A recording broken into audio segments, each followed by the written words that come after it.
Hello dear students, હું શૈલેષ કુમાર ટોલા ફરીથી એક વખત લેક્ચર નંબર 5માં ચાક ગતિના લેક્ચરમાં તમારું સ્વાગત કરું છું.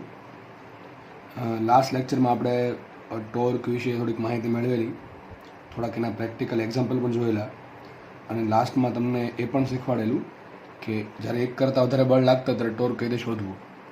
તો આટલી માહિતી તમને લાસ્ટ લેક્ચરમાં આપેલી છે. આ લેક્ચરમાં પણ આપણે ટોર્કના થોડાક જે કોન્સેપ્ટ બાકી રહ્યા છે એનો અભ્યાસ કરશું, અને ત્યારબાદ ટોર્કના આધારિત દાખલાની આપણે પ્રેક્ટિસ કરીશું. બરાબર? તો ફટાફટ સ્ટાર્ટ કરીએ આપણે લેક્ચર. લાસ્ટ લેક્ચરમાં આપણે જે ભણ્યા હતા એટલું હતું કે ટોર્ક સિમ્પલ. હવે તો ખાલી જે ઉપર છેલ્લી માહિતી આપીશ, કારણ કે જો તમે લાસ્ટ લેક્ચર ના જોયું હોય તો હું રિકમેન્ડ કરીશ કે તમે લાસ્ટ લેક્ચર જોઈ લો, તો તમને બેટર વેમાં સમજ પડી જશે આ લેક્ચર પણ. તો આપણે એવું જોયેલું કે ટોર્ક બરાબર torque is equal to tau is equal to R cross F. R cross F બરાબર છે. આર ક્રોસ એફ છે, એફ ક્રોસ આર નથી. અને એની દિશા તમારે શોધવા માટે શું કરવાનું? જમણા હાથના અંગૂઠાનો નિયમ, બધી આંગળી રાખવાની આર તરફ, પછી ફેરવવાની એને એફ તરફ, અને અંગૂઠો ખોલવાથી અંગૂઠો જે દિશામાં આવશે એનાથી તમને ટોર્કની ડાયરેક્શન મળશે. હવે ટોર્ક લાગવાથી શું થાય? ટોર્ક લાગવાથી વસ્તુ ચાક ગતિ કરે.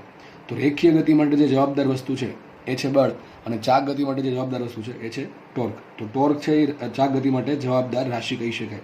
જો ટોર્ક નહીં હોય તો વસ્તુ ચાક ગતિ નહીં કરે. જો ટોર્ક હશે તો વસ્તુ ચાક ગતિ કરશે. હવે તમને આના આધારે પણ ખબર પડી જશે ટોર્કના આધારે કે વસ્તુ છે વિષમ ઘડી દિશામાં ફરશે કે સમઘડી દિશામાં ફરશે. ત્યારબાદ તમને એક સંજ્ઞા પદ્ધતિ કીધેલી કે જેમાં જો ટોર્ક વિષમ ઘડી દિશામાં હોય તો કદાચ એને તમે ધન લઈ શકો, અને જો ટોર્ક સમઘડી દિશામાં હોય તો તમે એને ઋણ લઈ શકો. તમે આનાથી ઊંધી એટલે કે વિરુદ્ધ સંજ્ઞા પદ્ધતિનો પણ યુઝ કરી શકો છો. એટલે કે સમઘડી દિશાના ટોર્કને ધન અને વિષમ ઘડી દિશાના ટોર્કને ઋણ. એનાથી કોઈ આન્સરમાં ફરક પડશે નહીં, પણ તમે જે સંજ્ઞા પદ્ધતિ ધારેલી છે એના આધારે તમારે આન્સર સિલેક્ટ કરવાનો રહેશે. બીજું સૂત્ર આપણે જોયેલું કે ટોર્ક બરાબર બળ ગુણ્યા બળનું જે બિંદુની સાપેક્ષે તમારે ટોર્ક શોધવું છે ત્યાંથી લંબ અંતર. સિમ્પલ. બળ ગુણ્યા બળનું લંબ અંતર. અને આના આધારે તમને એ પણ ખબર પડી જાય કે દિશા કઈ છે. એટલે બળને ફેરવવાનું યાદ છે ને.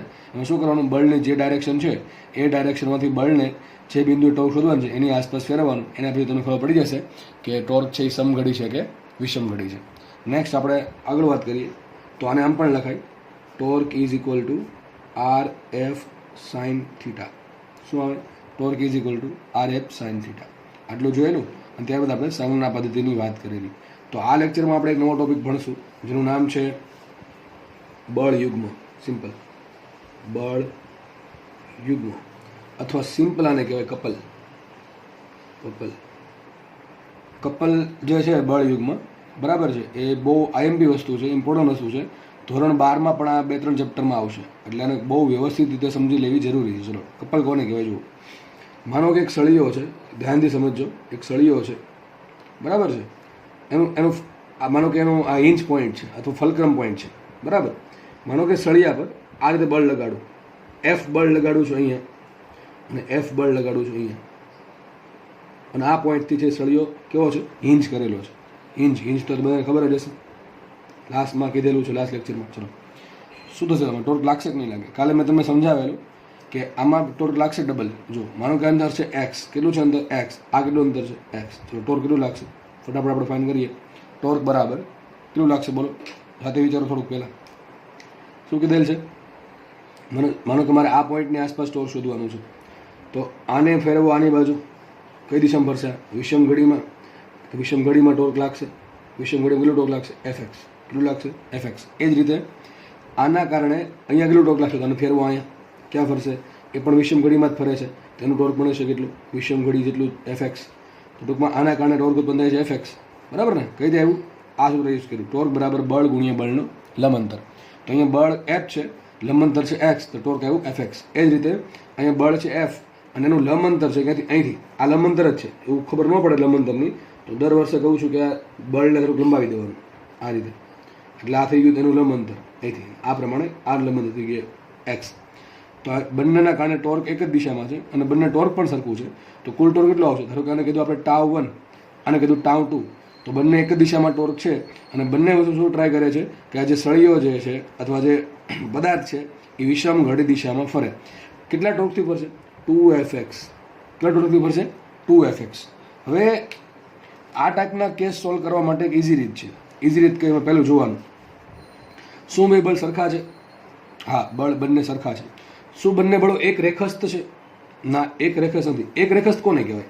અહીં સાઈડમાં કહું, માનો કે એક બળ આમ લાગે છે, બરાબર, બીજું બળ આમ લાગે છે, તો આને એક રેખસ્થ કહેવાય. એક જ રેખામાં છે, બરાબર. આમ આમ આડા હોય તો ચાલે, પણ આમ હોય તો સપોઝ કે એક બળ અહીંયા લાગે છે એફ, ધ્યાનથી સમજજો, બરાબર. એક બળ અહીંયા લાગે છે એફ, બંને વચ્ચે થોડું અંતર છે, તો આ બે બળને એક રેખસ્થ ના કહેવાય. સમજ પડે? જેમ કે એક બળ ધારો કે આ પ્રમાણે છે એફ, એક બળ આમ છે એફ, તો આ બંને બળ એક રેખસ્થ નથી. આ બંને બળ એક રેખસ્થ નથી. કેમ? કારણ શું? અરે કારણ એ છે કે બંને એક દિશામાંથી પસાર થતા નથી. આ બે બળ છે સામસામા એક જ દિશામાં, એ એક રેખસ્થ છે. તો બળ યુગ્મની વાત કરું છું. બળ યુગ્મ માટે કન્ડિશન આઈએમપી વસ્તુ પર બળ યુગ્મ, તો બળ યુગ્મ માટેની કન્ડિશન કઈ? જુઓ, પહેલી કન્ડિશન, બંને બળના મૂલ્ય સમાન. બીજું, બંને બળ વિરુદ્ધ દિશામાં. બંને બળ ક્યાં હોવો જોઈએ? વિરુદ્ધ દિશામાં હોવો જોઈએ. ત્રીજી કન્ડિશન, બંને બળ વિરુદ્ધ દિશામાં તો હોવા જોઈએ, પણ એક રેખસ્થ ન હોવા જોઈએ. એક રેખસ્થ ન હોય તો એ બળ યુગ્મની રચના કરે. જેમ કે જુઓ અહીંયા જુઓ, આ બળ કેટલું છે એફ, આ બળ કેટલું છે એફ. બળ કેવા છે? સરખા છે. બંને બળ સરખા છે. પહેલી વસ્તુ સેટિસ્ફાય થાય છે. બંને બળ એટલે કે મૂલ્ય સરખા છે. બીજી વસ્તુ, બંને બળ પરસ્પર વિરુદ્ધ દિશામાં છે ને, આ દિશામાં છે, ધારો કે આ ઋણ એક્સમાં છે તો આ ધન એક્સમાં છે. ત્રીજી કન્ડિશન, બંને બળ એક રેખસ્થ ના હોવા જોઈએ. ચલો, એક રેખસ્થ છે ના, એક આ દિશામાં જ પસાર થાય છે અને એક આ દિશામાંથી પસાર થાય છે. બંને બળ એક રેખસ્થ નથી. ટૂંકમાં બે બળ ભેગા થઈને શું કરે છે? બળ યુગ્મની રચના કરે છે. શું કરે છે? બળ યુગ્મની રચના, એટલે કે કપલ ફોર્સિસ છે. કયા છે ફોર્સિસ? આ કપલ ફોર્સિસ છે. અને કપલ ફોર્સિસના કારણે, સૂત્ર ડાયરેક્ટ આપી દઉં છું, કપલ ના લીધે, યાદ રાખજો, બહુ આઈએમપી સૂત્ર છે, કપલના લીધે ઉદ્ભવતું ટોર્ક. કપલના લીધે ઉદ્ભવતું ટોર્ક, એટલે કપલ ફોર્સિસના કારણે ઉદ્ભવતું torque, tau is equal to, સૂત્ર આવું છે, બળનું મૂલ્ય, કોઈ એક બળનું મૂલ્ય, એવું લખજો તમે, કોઈ એક બળનું મૂલ્ય ગુણ્યા બંને બળ વચ્ચેનું લંબંતર. બંને બળ વચ્ચેનું લંબંતર. સૂત્ર આઈએમપી યાદ રાખજો, બહુ આઈએમપી છે. ઘણા દાખલા એમ છે ને થશે એવું કે તમે બહુ ગણતરી કરવા જશો ને તો સમય ઝાઝો લાગશે, અને એમાં તમને એવું ખબર પડી ગઈ કે કપલ બને છે, અને ડાયરેક્ટલી જો આ ફોર્મ્યુલા વાપરી દીધું તો 5 સેકન્ડે નીચે સોલ્વ કરતા. એટલે આપણે એક કામ કરીએ, આ શું કીધું મેં? બેમાંથી કોઈ એક બળ લેવાનું. તો કે આ બળ લીધું, તેનું મૂલ્ય શું? એફ. તમે આ લ્યો કે આ લ્યો, બેના મૂલ્ય જ સરખા જ છે ને, બરાબર? તો એવું કંઈ જરૂર નથી કે તમે આ જ લેવું પડે. અરે ભાઈ, બેના મૂલ્ય સરખા છે તો ગમે એક મૂલ્ય લેવાનું. કે કોઈ એક બળનું મૂલ્ય ગુણ્યા શું કરવાનું? બંને બળ વચ્ચેનું, આ શબ્દ જરૂરી છે, બંને બળ વચ્ચેનું અંતર નથી લખ્યું. શું લખ્યું? બંને બળ વચ્ચેનું લંબંતર. તો હંમેશા તમારે ગણતરી કરતી વખતે શું લેવું પડશે? લંબંતર જ લેવું પડશે. જો તમે ભૂલથી બે બળ વચ્ચે અંતર લીધું તો તમારે દાખલામાં આન્સર ખોટો આવશે. તો શું આવશે? ટોર્ક બરાબર. માટે આપણે કામ કરીએ, આ જે કેસ છે, સૂત્ર છે, આપણે લગાવીને જોઈએ લઈએ. ચલો, આપણે ઓલરેડી ફાઇન્ડ કરેલું કે ટોર્ક આટલું આવવું જોઈએ. આપણે જોશું હવે કે આ જો બળ યુગમાં છે તો ટોર્ક કેટલું આવે છે. જો આવતું હોય તો આપણે આ સૂત્ર સાચું છે, બાકી ખોટું છે. હું તમને રમાડું છું, સાબિત થશે. જો, તો બળ યુગમાં કોને કહેવાય? જ્યારે 3 કન્ડિશન સેટિસ્ફાય થતી હોય ત્યારે બળના મૂલ્ય સમાન હોવા જોઈએ, બે બળ વિરુદ્ધ દિશામાં હોવા જોઈએ, અને બંને બળ એક રેખસ્થ ના હોવા જોઈએ, બરાબર છે. તો ટોર્ક કેટલું ઉત્પન્ન થશે? બળનું મૂલ્ય ગુણ્યા બે બળ વચ્ચેનું લંબંતર. ચલો આપણે વાપરીએ તો બળનું મૂલ્ય, ચલો, બે બળનું મૂલ્ય, આનું મૂલ્ય પણ એફ છે, આનું મૂલ્ય પણ એફ છે, તો મૂલ્ય શું આવશે? બળનું મૂલ્ય એફ ગુણ્યા બંને બળ વચ્ચેનું લંબંતર. વિચારો, બંને બળ વચ્ચે લંબંતર જુઓ, એક બળ અહીંયા છે, સમજ પડે? એક બળ અહીંયા છે, એક બળ અહીંયા છે, બે વચ્ચે લંબંતર શું થાય? આ થાય ને, કેટલું થશે? 2x. આ બંને વચ્ચે લંબંતર થાય, સમજ પડે? કેટલું આવશે લંબંતર? 2x. તો અહીંયા આવશે f ઇન્ટુ 2x. તો લખાય કેટલું એને? 2fx. કેટલું લખાય? 2fx. અહીંયા પણ કેટલું ટોર્ક હતું? જો તમે અલગ અલગ ફાઇન્ડ કરશો તો પણ તમને 2fx મળશે, અને તમે ડાયરેક્ટલી વાપરી દેશો તો પણ તમને 2fx મળશે. તો આ દાખલામાં ફટાફટ આન્સર આવશે. તો આ દાખલો થઈ ગયો બળ યુગ્મનો કેસ. કોનો કેસ થઈ ગયો? આ બળ યુગ્મનો કેસ. ચલો આગળ વધીએ આપણે. હવે તમને સમજ પડે કે બળ યુગ્મ શું છે, તો આપણે થોડોક અલગ કેસ સોલ્વ કરીએ. ચલો, તમને જો સમજ પડી ગઈ હોય તો તમે આને આન્સર આપવા માટે સક્ષમ હોવા જોઈએ. ચલો, બરાબર, આપણે અલગ કેસ લઈએ. કેસ નંબર 2 જુઓ. જો કે દાખલો ગણો કે થિયરી ગણો, જે બધું સરખું જ છે. માનો કે એક સળિયો આ પ્રમાણે પડેલો છે, એનું સેન્ટર છે અહીંયા, સમજ પડી? માનો કે એક બળ છે એ આ પ્રમાણે લાગે છે, એક બળ લાગે છે એફ અહીંયા અને બીજું એક બળ લાગે છે એફ અહીંયા. ચલો ક્વેશ્ચન એ છે કે બંનેના કારણે ઓ બિંદુ પર તમારે ટોર્ક શોધવાનું છે. તો ટોર્ક મળે કે ના મળે? સળિયો છે એનું પોતાનું દળ ક્યાં હશે? એમજી આની અહીંયા જશે, એમજી ક્યાં હશે? અહીંયા જશે, બરાબર ને? એમજી જો કે દોરવાની જરૂર નથી. કારણ શું દોરવાની જરૂર નથી? એટલે એનું રીઝન એ છે કે એમજી છે પોતે ઓમાંથી પસાર થાય છે. એટલે ઓમાંથી પસાર થવાના કારણે તમને કીધું હતું કાલે કે જ્યારે જે બિંદુમાંથી બળ પસાર થતું હોય, બરાબર, તો એ બળના કારણે એ બિંદુ પર કોઈ ટોર્ક આવશે નહીં. તો એ એમજી છે એ ઓ પર કોઈ ટોર્ક લગાડશે નહીં. અત્યારે ખબર નહીં પડે તો તમને નેક્સ્ટ કેસમાં હમણાં સમજાવું છું, બરાબર? તો ખાલી અત્યારે એવું સમજી લો કે એમજી છે એ ઓમાંથી પસાર થાય છે, એટલે એમજીનું ઓથી કોઈ લંબંતર જ નથી. તો ટોર્ક કોને કહેવાય? બળ ગુણ્યા લંબંતર. તો બળ તો છે કેટલું? એમજી, પણ એનું લંબંતર ઓથી 0 છે, એટલે એમજીના કારણે ટોર્ક આવશે 0. તો વધ્યા કેટલા? બે બળ વધ્યા. બે બળના કારણે ઓ પર આપણે ટોર્ક શોધી. ચલો તમને જોઈને ખબર પડી જાય કે સળિયો કઈ રીતે ફરશે. કઈ રીતે ફરે સળિયો? વિચારો. એક તો આ આમ ફેરવવાની ટ્રાય કરે, આ પણ એમ ફેરવવાની ટ્રાય કરે. જો દેખાય કે નહીં? મેં શું કીધું? બળની દિશામાંથી એને ઓ તરફ ફેરવવાનું, એટલે આ પ્રમાણે થશે ને કંઈક. કઈ થઈ? સમઘડી. અને આપણે શું કરે? એને સમઘડિત ફેરવવાની ટ્રાય કરે છે. તો આપણે શોધવાનું છે ટોર્ક. ચલો માની લો સળિયા નંબર એલ છે. કેટલી છે સળિયા નંબર એલ? પહેલી વસ્તુ એ જુઓ, બે બળ સરખા છે. આ બે બળ સરખા છે, એટલે બળ મતલબ કે એના મૂલ્ય. બાકી બે બળ સરખા માટે શું કન્ડિશન છે? દિશાના મૂલ્ય બે સરખા હોવા જોઈએ. આપણે એક્ઝેક્ટલી એમ બોલવું પડે કે શું બે બળના મૂલ્ય સરખા છે? તો પહેલી કન્ડિશન સેટિસ્ફાઈ થાય છે કે તો કે હા. બીજી, શું બે બળ વિરુદ્ધ દિશામાં છે? આ એ પણ છે, વિરુદ્ધ દિશામાં છે. ઓકે. ત્રીજી કન્ડિશન, શું બંને બળ એક રેખસ્થ છે? ના, એક રેખસ્થ નથી. તો આપણે કપલ, આ શું કરશે? બે ભેગા થઈને શું કરશે? કપલ ઉત્પન્ન કરશે. કોના પર? આના પર. કપલ એટલે ફેરવવું, બરાબર છે? એક ટોર્કને કપલ પણ કહી શકાય. તો આ જે બે છે કપલ ફોર્સીસ ઉત્પન્ન કરીને સળિયાને ટોર્ક આપશે. ચલો ટોર્ક કઈ દિશામાં આપશે? તો આપણે ખબર પડી ગઈ, સળિયો છે એ સમઘડી દિશામાં ફરશે. કેટલા ટોર્કથી ફરશે આપણે એ શોધવાનું છે. ચલો તો આપણે ડાયરેક્ટલી હવે તમે મેં કીધું એ પ્રમાણે તમે એક બળ લઈને પણ દાખલો ગણી શકો છો, અથવા તમને ખબર પડી ગઈ કપલ ઉત્પન્ન થઈ છે તો પણ તમે દાખલો ગણી શકો. ચલો આપણે પેલા કપલનો ડાયરેક્ટ યુઝ કરીને દાખલો ગણી દઉં છું. તો ટોર્ક બરાબર, એટલે કે કપલ, આને કપલ કહેવાય, બરાબર? ટોર્ક જો ઉત્પન્ન કપલ કહેશું આપણે. તો કપલ ઇઝ ઇક્વલ ટુ કેટલો આવશે? બોલો સૂત્ર શું કીધું મેં? બેમાંથી કોઈ એક બળનું મૂલ્ય, ચલો એફ, એ તો મૂલ્ય એફ થઈ ગયું, ગુણ્યા બંને બળ વચ્ચેનું લંબ અંતર. અંતર નહીં, આ અંતર થઈ ગયું એલ. પણ આપણે શું લેવાનું છે? લંબ અંતર લેવાનું છે. લંબ અંતર કોને કહેવાય? છોકરાઓ છે ને મોસ્ટલી લંબ અંતર લેવામાં જ પ્રોબ્લેમ થાય. તો મેં તમને હંમેશા કહું છું કે એવું લાગે ને તો બળની કાર્યરેખા દર્શાવી દે. એટલે કે ટૂંકમાં બળને દિશા લંબાઈ દેવાની આ પ્રમાણે. માનો કે આ પ્રમાણે લંબાઈ દીધી, આ બળ છે એ આ દિશામાં છે, એ જ રીતે આ બળ છે આ રીતે છે, બરાબર? આવું થઈ ગયું. હવે બે વચ્ચે લંબ અંતર શું થાય? સીધી વાત છે, આ થાય લંબ અંતર, આ થશે લંબ અંતર. સપોઝ કે એંગલ અહીંયા થીટા આપેલો છે, તો તમને માનો કે રકમમાં કીધું છે એંગલ થીટા છે, બરાબર? 30 ડિગ્રી, 60 ડિગ્રી, ગમે એટલા આપ્યા હશે, બરાબર? 0 ડિગ્રી હોય શું થાય? તો આ કેસ અહીંયા જો 0 ડિગ્રી વાળો કેસ 2fx, બરાબર? તો ચલો આપણે આ કેસ સોલ્વ કરવાનો છે. તો હવે એક કામ કરીએ, torque is equal to F into લંબંતર. લંબંતર શોધવું પડે તો લંબંતર ખબર પડી કે આપણને આ છે. જુઓ તો આ શું બન્યું? એક કાટકોણ ત્રિકોણ બનશે અહીંયા. તો આ શું બન્યું? કર્ણ બનશે. કર્ણની લંબાઈ કેટલી? એલ છે. તો સામે શું સાઇન થીટા આવે? શું થાય? L sine theta. તો સામેની બાજુ આવશે એલ સાઇન થીટા. ટૂંકમાં બંને બળ વચ્ચે અંતર કેટલું આવ્યું? બંને બળ વચ્ચે અંતર આવ્યું એલ, કેપિટલ એલ. તો આવશે અહીંયા એલ સાઇન થીટા. તો આ ઉત્પન્ન થઈ ગયું ટોર્ક. આટલું ટોર્ક ઉત્પન્ન થશે, બરાબર?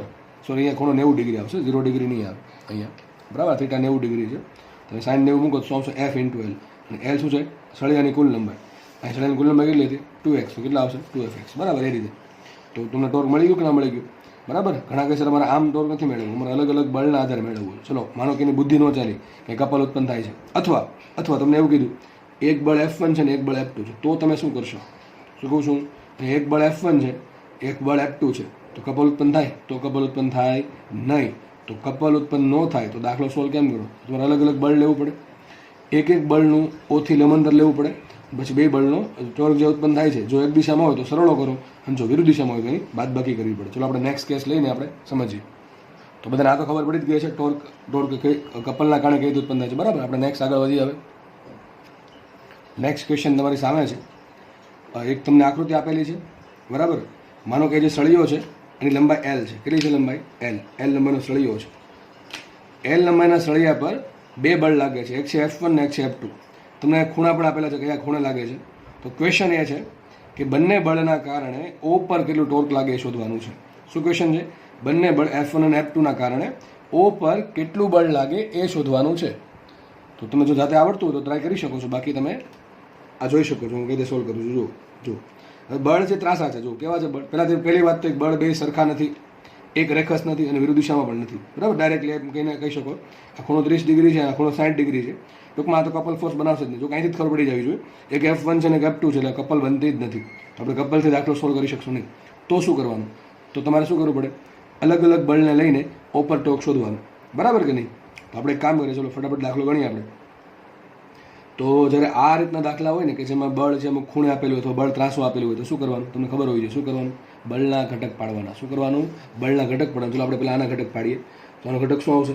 જો અહીંયા ખૂણો બન્યો તો ઘટક કઈ રીતે પડશે? જેના ઘટક પડે છે એ વચ્ચે રહે, બે ઘટક એકબીજાને લંબ હોય અને ખૂણાની નજીકનો ઘટક કોસ લેવાનો અને પેલો ઘટક સાઈન લેવાનો. ચલો આ ખૂણો અહીંયા બને છે તો આ ઘટક કયો આવશે? આ ઘટક આવશે F1 cos 30 ડિગ્રી. કયો આવશે? આ F1 cos 30 ડિગ્રી. અને અહીંયા એક ઘટક આવશે, આ આવશે F1 sin 30 ડિગ્રી. આ આવશે F1 sin 30 ડિગ્રી. બરાબર, બે ઘટક પાડ્યા. ચલો અહીંયા આની વાત કરીએ. બીજો બળ છે F2. તો F2માં પણ સેમ વસ્તુ થશે, એના પણ બે ઘટક પડશે. તો એક આ ઘટક, ચલો આ ઘટક શું આવશે? એક આ ઘટક પડશે અને ઘટક અહીંયા પડશે. ખૂણાની નજીકનો ઘટક કોસ હોય તો આ ઘટક કયો હોય? F2 cos 60 degree. કેટલા હશે? F2 cos 60 degree. આ હશે F2 sin 60 ડિગ્રી. સમજો, બરાબર છે? તો હવે ચાર બળ છે મારી પાસે. F2 sin 60, F2 cos 60, F1 cos 30, F1 sin 30 ને પોતે હજી આનું વજન ક્યાં લાગતું છે? આમ જ લાગતું છે, સળિયો ઊભું છે એટલે વજન બળ લાગતું છે mg. આટલા કુલ 5 બળ છે. તો કુલ 5 બળના કારણે ઓ પર કેટલું ટોર્ક લાગે, તો સળિયા પર કેટલું ટોર્ક લાગે આપણે શોધવાનું છે. ચલો, તો 3 બળના કારણે ટોર્ક 0 થઈ જશે. કયા 3 બળ છે? વિચારવા. કયા 3 બળના કારણે ટોર્ક 0 થઈ જશે? ટોર્ક લાગે ક્યારે? જો બળનું O થી લંબંતર હશે. તો હું એમ કહું, એક ધ્યાનથી સમજજો. હવે હું તમને એમ કહું, સમજો કંઈ, સપોઝ અહીંયા તમને સમજાવું કે O પોઈન્ટ અહીંયા છે, O પોઈન્ટ છે અહીંયા છે, O પોઈન્ટ અહીંયા છે, બરાબર છે? એક બળ છે ઉપરથી આ પ્રમાણે લાગે છે, F જેટલું બળ લાગે છે. તો આ બળના કારણે ટોર્ક શું આવશે? આ બળ છે ઓથી લંબંતર ધરાવે છે? ના, ઓથી લંબંતર ધરાવતું નથી. બરાબર છે? ચલો આ એક બળ આમ લાગે છે તો પણ ઓથી લંબંતર, બીજું ધારો કે બળ છે F ડેશ. તો F ડેશ છે એ પણ ઓથી લંબંતર ધરાવતું નથી. તો ટોર્ક કોને કહેવાય? બળનું ખાલી મહત્વ નથી, લંબંતરનું પણ મહત્વ છે. તો ટોર્ક બરાબર બળ ગુણ્યા લંબંતર. હવે બળ તો છે પણ લંબંતર છે, તો Fના કારણે ટોર્ક 0 થાય. એ પ્રમાણે F ડેશના કારણે પણ ટોર્ક 0 થાય. ચલો આના કારણે ટોર્ક કેટલું થાય? આના કારણે વિચારો, F ડબલ ડેશ. ચલો આના કારણે પણ ટોર્ક કેટલું? 0. કારણ કે આખું ઓમાંથી પસાર થતું. એક વસ્તુ યાદ રાખો, જ્યારે બળની કાર્યરેખા જે બિંદુમાંથી ટોર્ક શોધવાનું છે એમાંથી પસાર થતી હોય ત્યારે એના કારણે ટોર્ક 0 આવે. લખી લાઈન શું? કે જેની સાપેક્ષે ટોર્ક શોધવાનું છે, જો બળની કાર્યરેખા એ જ બિંદુમાંથી પસાર થતી હશે તો એ બળના કારણે ટોર્ક 0 આવશે. કારણ શું? કે એ બળનું લંબંતર 0 થશે. સમજ પડે છે? સપોઝ કે એક બળ છે આ પ્રમાણે લાગે, આમ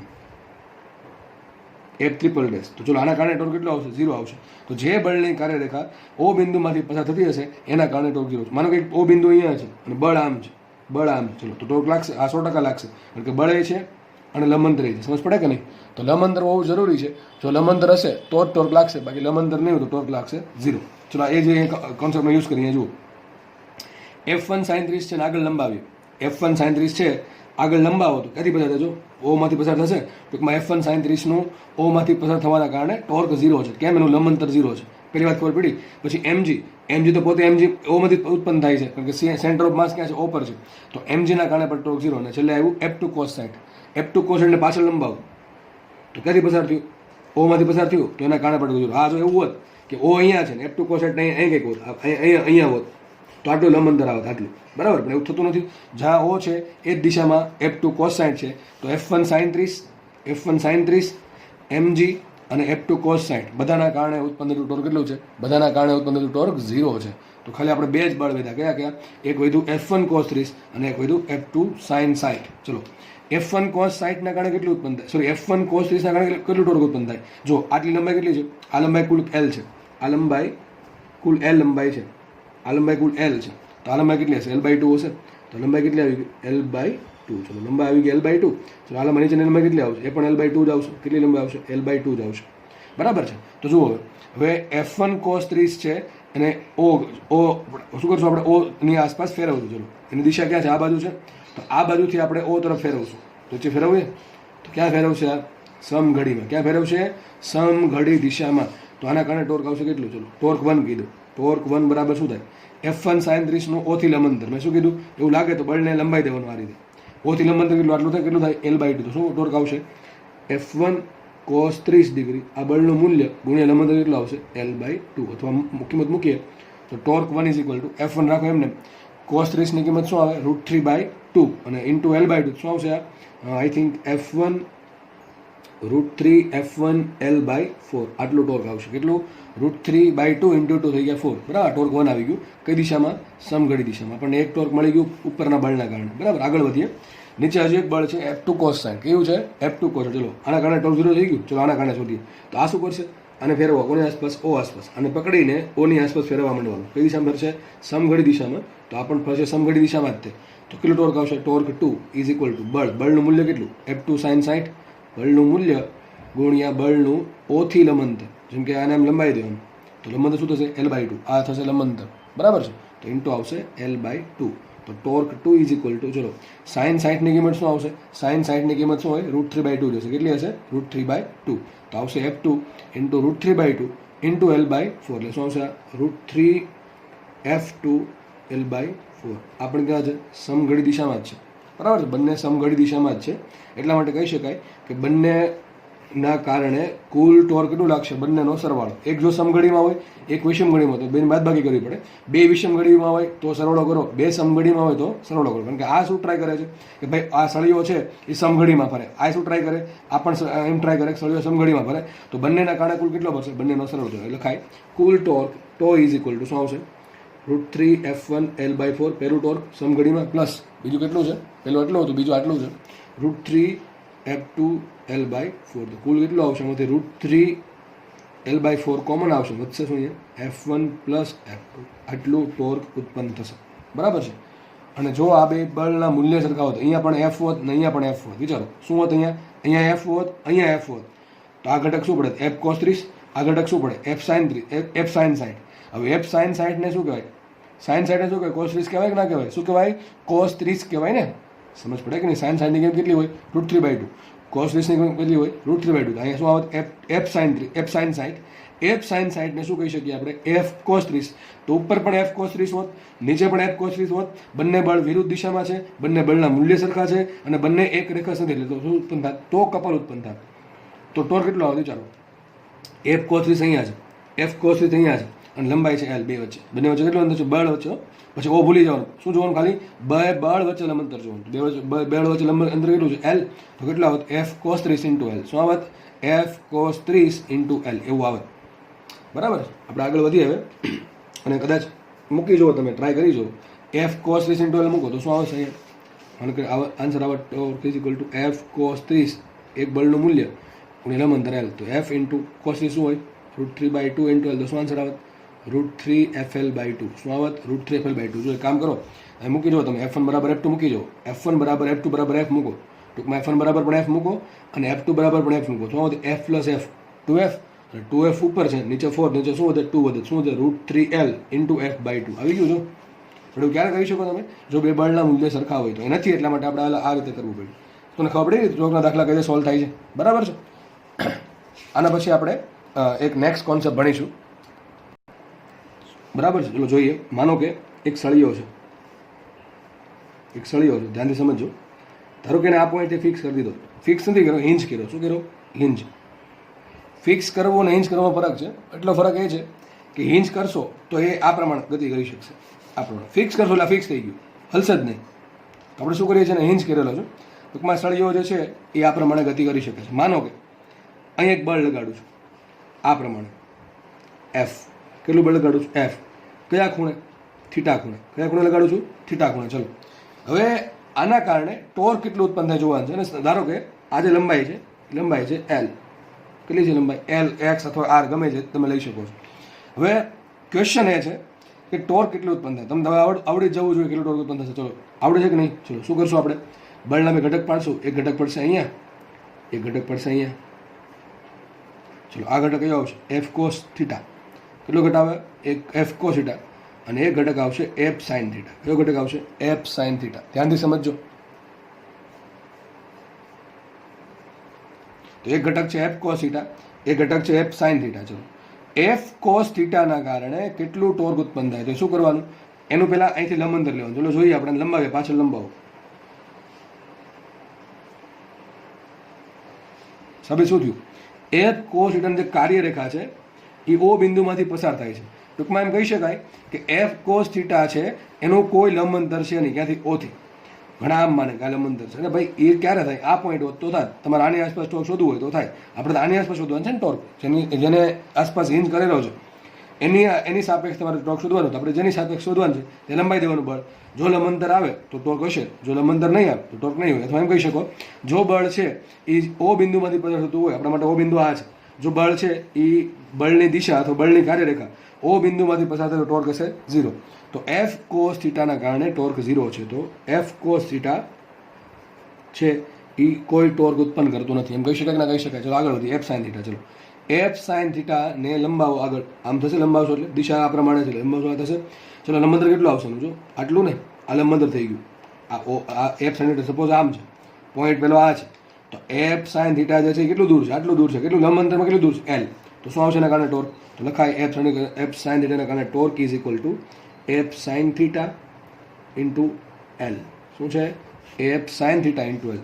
તો બળના બે ઘટક છે. જુઓ બળ તો લાગે છે એફ, ત્રાસુ બળ લાગે છે થીટા ખૂણે, બરાબર છે. એક્સિસ આ જે સળિયાની જે એક્સિસ છે એની સાથે થીટા ખૂણે એફ બળ લાગે છે. એના બે ઘટક પડ્યા, એક ઘટક છે એફ કોસ થીટા અને એક ઘટક છે F sine theta. F cos theta છે એ કોઈ ટોર્ક ઉત્પન્ન કરતું નથી. એફ સાઇન થીટા છે એ ટોર્ક ઉત્પન્ન કરશે એફ સાઇન થીટા ઇન્ટુ અંતર એલ. તો એફ સાઇન થીટાના કારણે જ સળિયો ફરશે. આ બળ ભલે લાગે છે પણ બળમાં ટોર્ક માટે જવાબદાર બળ કેટલું, એફ સાઇન થીટા. ટોર્ક માટે નોન જવાબદાર બળ કેટલું, એફ કોસ થીટા. તો એફ સાઇન થીટા શું કરે, ટોર્ક ઉત્પન્ન કરે. તો એફ કોસ થીટા શું કરે, કંઈક તો કરશે ને, વિચારો શું કરે. એફ કોસ થીટા શું કરે, સળિયાને આમ ખેંચવાનો પ્રયત્ન કરશે. હવે સળિયો એ બંધાયેલો છે, સળિયો તો બંધાયેલ છે, હિંજ કરેલો છે, એટલે સળિયામાં આ પોઈન્ટ પર સામે રિએક્શન ઉત્પન્ન થાય. શું ઉત્પન્ન થાય, રિએક્શન. રિએક્શન એટલે શું થાય, બાહ્ય બળ જે લાગે છે એનો સામનો કરવા માટે જે સપોર્ટ તમે આપેલો છે, કયો સપોર્ટ આપ્યો મેં, હિંજ સપોર્ટ. કયો સપોર્ટ આપ્યો મેં, હિંજ સપોર્ટ. જો તો શું બોલું છું, જે બાહ્ય બળ જે લાગે છે એ બાહ્ય બળના કારણે આ જે બાહ્ય બળ કે જે સપોર્ટને તોડવા માંગે છે એ સપોર્ટ ડાયરેક્ટ તૂટી નહીં જાય, કંઈક તો બળ આપવું પડશે. એવું ને કારણે ખેંચલું તૂટી જ ગયું. તો બાહ્ય બળ જે લાગે છે એ બાહ્ય બળનો સામનો કરવા માટે, જે સપોર્ટને તોડવા માંગે છે બાહ્ય બળ, એ બાહ્ય બળનો સામનો કરવા માટે સપોર્ટ પર વિરુદ્ધ દિશામાં એક રિએક્શન ઉત્પન્ન થાય. ધારો કે રિએક્શન ઉત્પન્ન થઈ આર, કઈ રિએક્શન ઉત્પન્ન થઈ, આર રિએક્શન ઉત્પન્ન થઈ, બરાબર છે. તો આર રિએક્શન શું ટ્રાય કરશે, એફ કોસ થીટાનો સામનો કરશે. માનો કે તમે બળ વધારતા જ જાઓ છો તો શું થશે, એફ કોસ થીટા વધતું જશે અને રિએક્શન પણ સામે વધતી જશે. આપણને ખબર છે કોઈ પણ સપોર્ટ હોય ને એક લિમિટ હોય, એ ટૂંકમાં એ લિમિટ જ્યાં સુધી નહીં આવે ત્યાં સુધી એફ કોસ થીટા ભલે લાગશે પણ સળિયો છે અહીંથી શું થશે, હિંજ છે એમાંથી ઉખડશે નહીં, એ પોતાની જગ્યાએ રહેશે. આ ફરશે ખરો, કેમ કે આપણે એફ સાઇન થીટા છે ને શું કહેવાય ખેંચે છે એટલા માટે. તો એફ કોસ થીટા છે એ વધતું જશે, સામે રિએક્શન એ વધતી જશે. એક સમય એવો આવશે કે એફ કોસ થીટાનું મૂલ્ય વધી ગયું, મેક્સિમમ થઈ ગયું અને રિએક્શન પણ મેક્સિમમ થઈ ગઈ. રિએક્શન મેક્સિમમ થાય એટલે ટૂંકમાં આ જે સપોર્ટ છે એ હવે મેક્સિમમ સપોર્ટ પૂરો પાડે છે, એનાથી વધારે સપોર્ટ પૂરો પાડી શકશે નહીં. અને એફ કોસ થીટાનું મૂલ્ય જો એ આર મેક્સિમમ કે જે સપોર્ટ પાડવા માટે મહત્તમ છે કે એનાથી વધારે સપોર્ટ આ કહેશે ભાઈ આ સળિયાને કે હું આનાથી વધારે સપોર્ટ પૂરો પાડીશ નહીં. જો એટલું થઈ ગયું અને બળ એફ કોસ થીટા જો થોડું કે વધશે તો સળિયો અહીંથી તૂટી જશે, બરાબર, એનું શિયર થઈ જશે, તો બ્રેકડાઉન થશે, એમ કહી શકો તમે. તો સળિયો તૂટશે પછી તો શું હાથમાં આવી જશે, પછી આગળ ગતિ કર્યા કરશે, ટોર્કનો કંઈ સવાલ જ આવતો નથી. તો જુઓ બળ જે લાગે છે એક્ઝેક્ટલી શું કરે છે, જો બળ છે એ બે વસ્તુ કરે છે. એક તો સળિયાને ફેરવે છે, કયા બળથી, એફ સાઇન થીટાના કારણે, F sine theta into L જેટલા ટોર્કથી. અને બીજું બળ છે એફ કોસ થીટા, એ શું કરે છે, સળિયાને ઉખેડી નાખવાની ચાહત ધરાવે છે. તો એના કારણે અહીંયા હિંજ સપોર્ટ પર એક રિએક્શન ઉત્પન્ન થશે, કઈ દિશામાં, વિરુદ્ધ દિશામાં. અને એમ કહી શકીએ, માનો કે સળિયો માત્ર ટોર્ક જ અથવા સળિયો માત્ર ચાક ગતિ કરે છે, તો ક્યારે પોસિબલ થાય, સળિયો ખાલી ફરે જ છે આમ નથી જતો, ક્યારે પોસિબલ થાય, જેટલું બળ અહીંથી લાગે છે એટલું બળ સામે લાગતું હોય. સાબિત શું થાય, R is equal to F cos theta. સાબિત થાય R is equal to F cos theta. ટૂંકમાં આટલી રિએક્શન ઉત્પન્ન થાય, કેટલી, આર બરાબર એફ કોસ થીટા જેટલી. પણ રિએક્શનની એક લિમિટ છે, આની કોઈ લિમિટ નથી. આ તમે બહારથી જેટલું આપી શકો એટલું આપી શકો છો, પણ આ જે સપોર્ટ છે એની રિએક્શન ઉત્પન્ન કરવાની એક લિમિટ છે. એ લિમિટથી જો બાહ્ય બળ લાગ્યું વધારે તો સળીઓ માટે હિંજ સપોર્ટ તૂટી જશે અને સળીઓ પછી ધીમે ધીમે આગળ ગતિ કરશે. સમજ પડે કે નહીં? બરાબર છે? ખબર પડી છે? બધી ખબર પડી છે શું થાય છે એક્ઝેક્ટલી? તો જો બળ છે, હવે વિચારો તમે, જો માત્ર તમારે બળને સળિયાને ફેરવવો જ છે તો બળ આમ ત્રાસું લગાવવું જોઈએ, સીધું જ લગાવવું જોઈએ? સીધું લગાવવું જોઈએ. તમે જે દરવાજાને ખેંચો છો, વિચારો, દરવાજાને તમે આમ આમ આમ આમ કરવાના બદલે આમ ખેંચો, ત્રાસો. સમજ પડે? દરવાજો આપણે આમ આમ ખોલવો જોઈએ કે નહીં? માનો કે હેન્ડલ છે, આ હેન્ડલ છે, દરવાજો આપણે આ પ્રમાણે ખેંચીએ, સીધો સીધો ખેંચવો જોઈએ. માનો તમે આમ ખેંચો, આમ, તો શું થશે? એના બે ઘટક પડશે. તમે દરવાજાના ટૂંકમાં આમ ખેંચો છો, આમ, તો બે ઘટક પડશે. એક ઘટક આમ આવશે ને એક ઘટક આવશે આ રીતે. તો આ જે ઘટક, આ ચલો આ ઘટક છે, ટોર્ક ઉત્પન્ન કરશે. બરાબર? દરવાજો અહીંયા છે, આ દરવાજો છે, ટોપ વ્યૂમાંથી આવું દેખાશે. આ દરવાજો છે, બરાબર? દરવાજો છે, suppose this is a door. અહીંથી એનું શું કરે? સપોર્ટ આપેલો છે દિવાલ જોડે. હવે આ ઘટક છે શું કરે? દરવાજાને ખેંચવાનું ટ્રાય કરે. કઈ બાજુ? પોતાની તરફ. તો હકીકત છે ને, જે પેલા મિજાગરા લગાડેલા હોય ને, જે સપોર્ટ, બરાબર છે, એ સપોર્ટ શું કરશે? સામે રિએક્શન ઉત્પન્ન કરશે દિવાલ તરફ. બરાબર છે? અને આ શું કરે? આ ઘટક જે છે બળનો, એ શું કરે? દરવાજાને ખોલવાનો પ્રયત્ન કરે. સમજ પડે કે નહીં? તો તમે જો મને કે વધારે બળ લગાડ્યું હોય, જો કે એટલું લગાડી નહીં શકો, મિજાગરા તો એટલે બધા મજબૂત જ હોય છે, એ ડાયરેક્ટ હાથમાં બહાર નહીં આવી જાય. બરાબર? પણ જો આ બળનું મૂલ્ય જો વધતું જાય તો એક સમય એવો છે કે દરવાજો છે એ દિવાલથી ડી અટેચ થઈ જશે. બરાબર છે? અટેચ નહીં રહે, બરાબર, છૂટું પડી જશે. તો હકીકત દરવાજાને ખોલવા માટે આ પ્રમાણે બળ લગાડવું જોઈએ. અને આ પ્રમાણે જ આપણે નોર્મલી બળ લગાડીએ છીએ, નોર્મલ વ્યક્તિ. આગળ વધીએ. ચલો, તો તમને ટોર્ક શું છે, કપલ શું છે, કપલના આધારે ફોર્સ, ટોર્ક કઈ રીતે શોધવું, અલગ અલગ બળ આપેલા તો ટોર્ક કઈ રીતે શોધવું, એ બધી ખબર તમને પડી ગઈ. બરાબર છે? અને આઈ હોપ કે તમને બહુ સારી રીતે ખબર પડી હશે. અને ટોર્કની થોડીક હવે ફિલિંગ તો આવવા જ માંડી છે કે ટોર્ક શું છે. જેમ બળની ફિલિંગ આવે કે બળ છે એ ધક્કો મારશે, વસ્તુને ગતિ કરશે, એ જ પ્રમાણે ટોર્ક છે એ પણ ધક્કો મારશે એટલે વસ્તુ ચાક ગતિ કરશે. બરાબર છે? આટલી ફિલિંગ આવવી જોઈએ. બરાબર છે? તો કપલ આપણે સોલ્વ કરી, ત્યારબાદ આપણે ટોર્કના અલગ અલગ કેસ લઈને સોલ્વ કર્યા અને આપણે નેક્સ્ટ થિયરી તરફ આપણે આગળ વધીએ. નેક્સ્ટ થિયરી છે એ થોડુંક થિયરી એમ તો સમજવા માટે બહુ એમપી છે. બરાબર? અને નામ છે પદાર્થનું સંતુલન અથવા સમતોલન. તો સંતુલન કરવાનું છે. સંતુલન કોને કહેવાય એ આપણે સમજવું. ચલો, બે પ્રકારના સંતુલન આવે, અનુકૂળ 3 પ્રકારના સંતુલન આવે. પહેલું સંતુલન છે રેખીય સંતુલન, રેખીય સંતુલન. બીજું છે ચાકગતીય સંતુલન અને છેલ્લે છે કુલ સંતુલન. બરાબર? સમતોલન. રેખીય સંતુલન કોને કહેવાય? સિમ્પલ. જો માનો કે એક પદાર્થ છે, એના પર આ બાજુ બળ લાગે છે F. મારે આને સંતુલિત અવસ્થામાં રાખવો છે. સંતુલિત અવસ્થા કોને કહેવાય? બે વસ્તુ હોવી જોઈએ. એના પર પરિણામી બળ 0 હોવું જોઈએ. શું હોવું જોઈએ? પરિણામી બળ 0. પરિણામી બળ 0 થાય તો પ્રવેગ 0 થાય. શું થાય? એનો પ્રવેગ પણ 0 થાય. અને જો પ્રવેગ 0 થાય તો વેગ અચળ રહે. કેવો રહેવો જોઈએ? એનો વેગ અચળ રહેવો જોઈએ. હવે વેગ અચળ આવે તો બે ભાગ પડે. કાં તો એનો વેગ નિયમિત અચળ રહેવો જોઈએ, ટૂંકમાં વેગનું મૂલ્ય ફિક્સ રહેવું જોઈએ, અચળ રહેવું જોઈએ, અથવા મૂલ્ય 0 રહેવું જોઈએ, મૂલ્ય 0 રહેવું જોઈએ. ટૂંકમાં જ્યારે સંતુલિત હોય ત્યારે બળ 0 થશે, પ્રવેગ 0 થશે અને વેગ અચળ થશે. વેગ અચળ માનો કે વેગનું મૂલ્ય બદલાય નહીં. સમજ પડે છે? માનો કે વસ્તુ છે 10 મીટર પર સેકન્ડના વેગથી ગતિ કરે છે, તો 10 મીટર પર સેકન્ડના વેગથી જ ગતિ કરતી રહેવી જોઈએ. અથવા એને પણ એમ કહી શકાય કે વેગ નથી બદલાતો. અથવા એમ કહી શકો કે વસ્તુ સ્થિર છે તો સ્થિર જ રહેવી જોઈએ. પહેલા વેગ કેટલો? 0. હવે કેટલો વેગ? 0. ટૂંકમાં વેગ 0 0 0 0, વેગ બદલાતો નથી. તો 0 વેગને પણ અચળ વેગ કહેવાય. સમજ પડે છે? 0 વેગને પણ અચળ વેગ કહી શકાય. બરાબર છે? તો બે કન્ડિશન છે કે વસ્તુ સંતુલિત રહેવા માટે કાં તો એનો વેગ અચળ રહેવો જોઈએ, નિયમિત અચળ વેગે ગતિ કરવી જોઈએ, અથવા એનો વેગ 0 હોવો જોઈએ. બરાબર? તો આપણે વિચારીએ, માનો કે આ જે બોક્સ છે અથવા જે પદાર્થ છે એના પર આ બાજુ F બળ લાગ્યું, તો આને સંતુલિત રાખવા માટે શું કરવું પડે? સામે બીજું બળ F લાગવું જોઈએ. જો આ લાગે તો જ વસ્તુ સંતુલન મારે. માનો કે એના પર ઉપર તરફ એક બળ લાગ્યું F ડેશ, તો 100% નીચે એક રિએક્શન ફોર્સ લાગવું જોઈએ F ડેશ, તો જ આ વસ્તુ સંતુલન મારે. ટૂંકમાં કોઈ પણ ધારો કે આ દિશામાં, માનો કે આ દિશામાં એના પર F ડબલ ડેશ બળ લાગ્યું, તો સામે વિરુદ્ધ દિશામાં એટલા જ મૂલ્યનું F ડબલ ડેશ બળ લાગવું જોઈએ. જો આવું થાય તો વસ્તુ સંતુલન મારે. તો રેખીય, આ કઈ સંતુલન વાત કરી છે? રેખીય સંતુલન.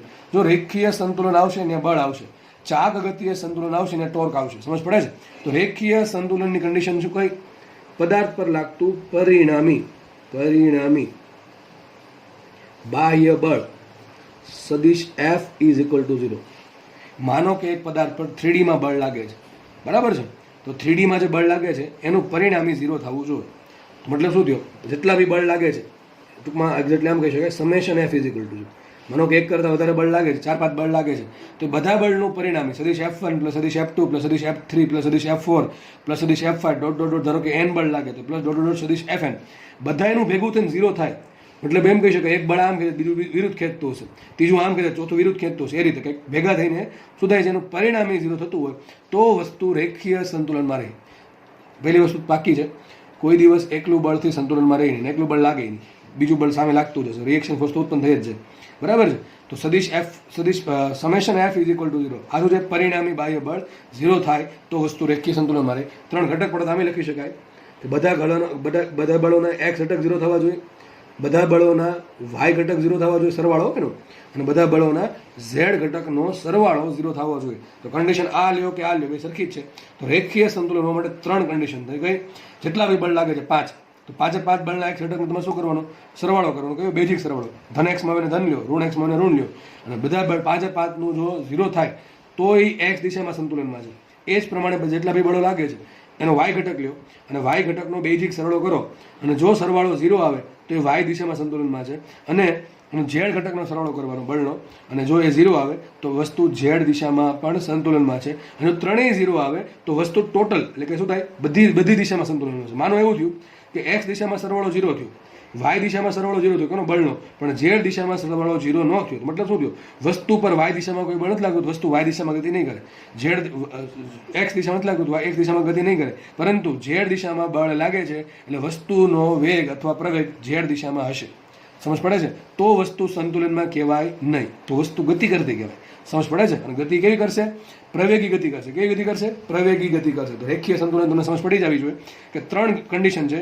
જો બધી કન્ડિશન ફૂલફિલ થાય, આ 3 કે એક દિશામાં કુલ સરવાળો 0 બળનો, એ પ્રમાણે વાયમાં બધો સરવાળો 0, અને એ પ્રમાણે ઝેડ દિશામાં બધા બળનો સરવાળો 0 થાય, એટલે કે કુલ બળ જેટલું બી બળ લાગે છે, જેટલા બી બળ, એનું પરિણામી બળ જો 0 થાય તો વસ્તુ રેખીય સંતુલનમાં કહેવાય. એટલી ખબર પડી ગઈ? ચલો નેક્સ્ટ આગળ વધીએ.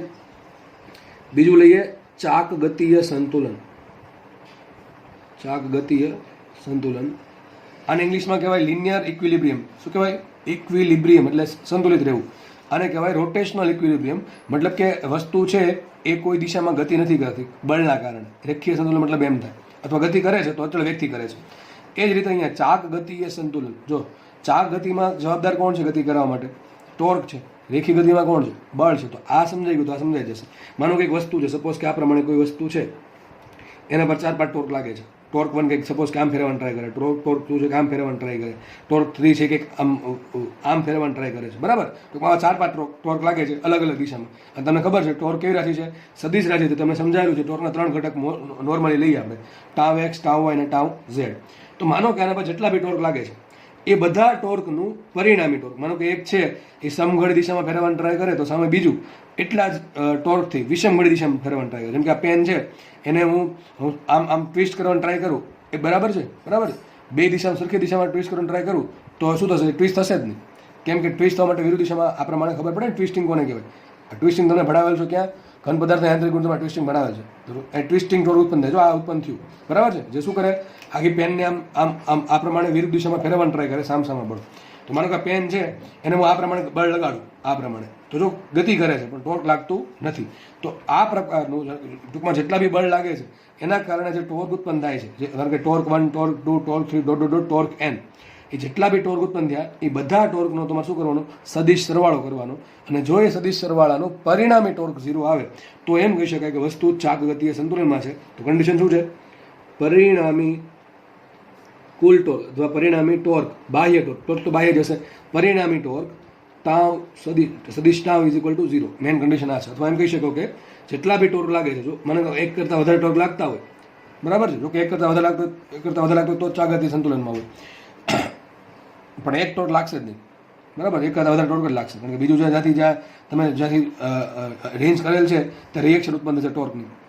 તો ફિક્સ કરેલ હોય ત્યાં વધારે રિએક્શન ઉત્પન્ન થાય. આપણે બધા નથી પડવું. તો સિમ્પલ કન્ડિશન એ છે કે જેટલા બી ટોર્ક લાગે છે એનું પરિણામી ટોર્ક 0 હોવો જોઈએ. તો બરાબર 5 ટોર્ક લાગે તો ટોર્ક 1, ટોર્ક 2, ટોર્ક 5, એ બધા શું કરવાનું? સદિશ સરળો કરવાનું. અને એનો આન્સર જો 0 આવે તો એમ કહી શકાય કે વસ્તુ પર પરિણામી ટોર્ક 0 છે, એટલે વસ્તુ ફરશે નહીં. અને ફરતી રમત શું કહેવાય? ચાક ગતિય સંતુલનમાં. આના 3 ઘટક પડે તો આમ કહી શકાય કે ટાઉ એક્સ બરાબર 0, જેટલા બી ટોર્ક લાગે છે એનો એક્સ ઘટક લ્યો, એનો સરવાળો કરો. કયો? બેઝિક સરવાળો. ધન હોય તો ધન લ્યો, ઋણ હોય તો ઋણ લ્યો, અને એનો જો આન્સર 0 આવે તો વસ્તુ એક્સ દિશામાં ચાક ગતિય સંતુલનમાં, ટૂંકમાં વસ્તુ છે એ એક્સ દિશામાં ફરશે નહીં. એ જ પ્રમાણે તો Y is equal to 0 summation, અને summation tau Z is equal to 0. ત્રણેય જો એક સાથે થતું હોય તો મતલબ કહી શકાય કે વસ્તુ છે કુલ ચાક ગતિય સંતુલનમાં છે.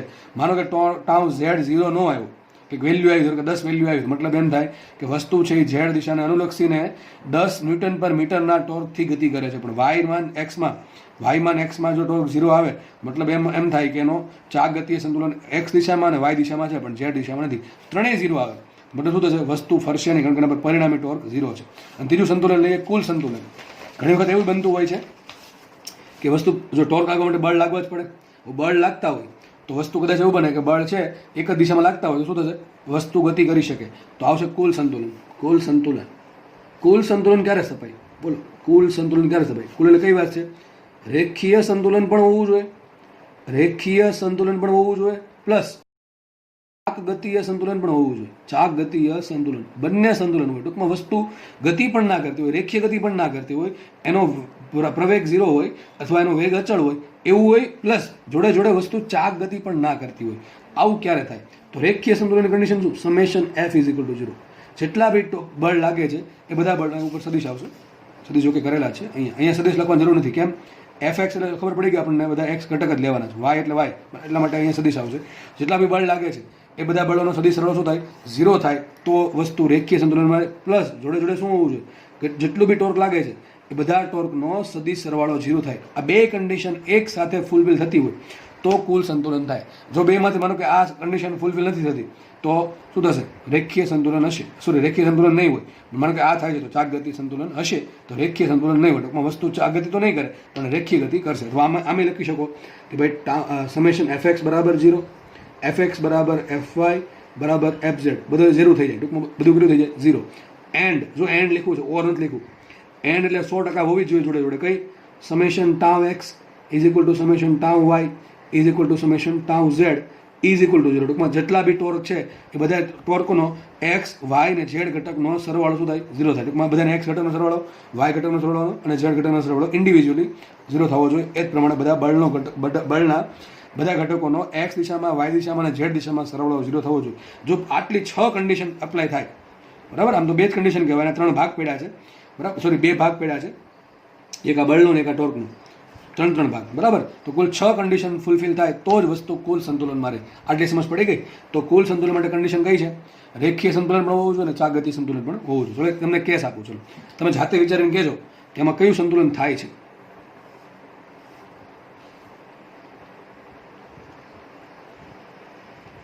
વિચારો કઈ સંતુલન થાય આમાં.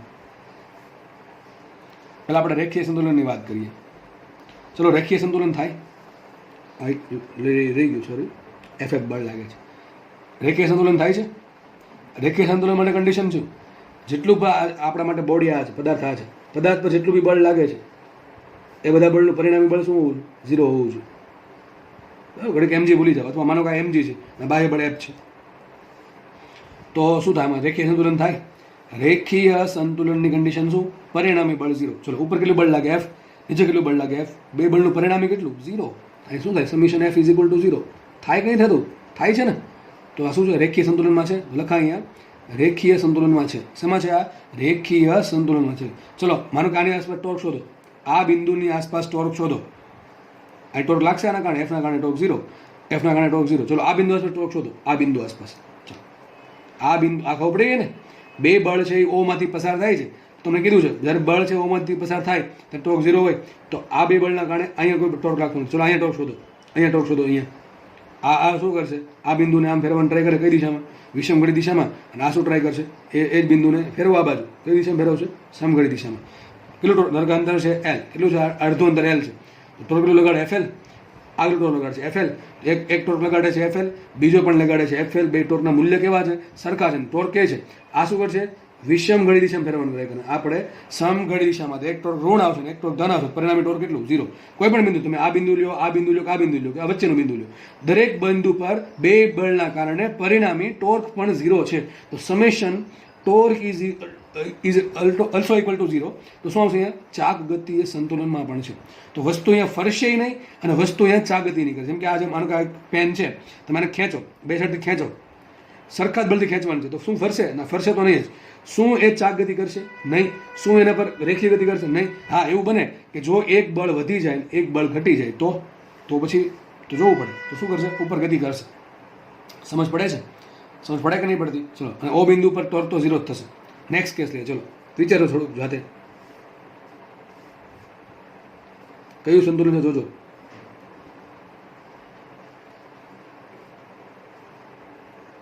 વિચારો પહેલા જુઓ. રેખીય સંતુલન છે. રેખીય સંતુલન માટે કન્ડિશન કાંઈ જોવાનું જ નહીં. શું જોવાનું? ખાલી બળ. બળ અને બળની દિશા. ઉપર આ સળિયો છે, આ સળિયો આખો સળિયો છે, આ સપોઝ કે ઓ બિંદુ છે.